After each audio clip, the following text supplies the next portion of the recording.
భద్రాద్రి కొత్తగూడెం జిల్లాలో భారీగా గంజాయిని పోలీసులు పట్టుకున్నారు. 2,05,00,000 విలువైన నిషేధిత గంజాయిని స్వాధీనం చేసుకున్నారు. ఏపీ నుంచి రాజస్థాన్కు తరలిస్తున్నట్లు గుర్తించారు. 2 నిందితులను అరెస్టు చేసి 499 కేజీల గంజాయిని సీజ్ చేశారు.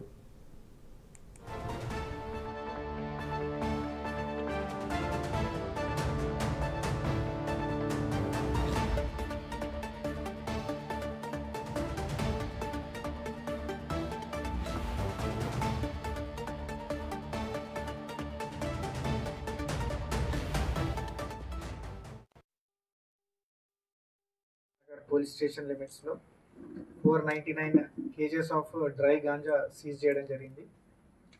దీని వాల్యూ వచ్చేసి సుమారు 2.5 కోట్ల విలువ గల గాంజాను సీజ్ చేయడం జరిగింది. దీంట్లో టోటల్గా కూడా 4 అక్యూజ్డ్ ఉన్నారు. దాంట్లో 4లో కూడా ఒక ఇద్దరిని ఈరోజు అరెస్ట్ చేయడం జరిగింది. మిగతా 2 కూడా అబ్స్కాండింగ్లో ఉన్నారు.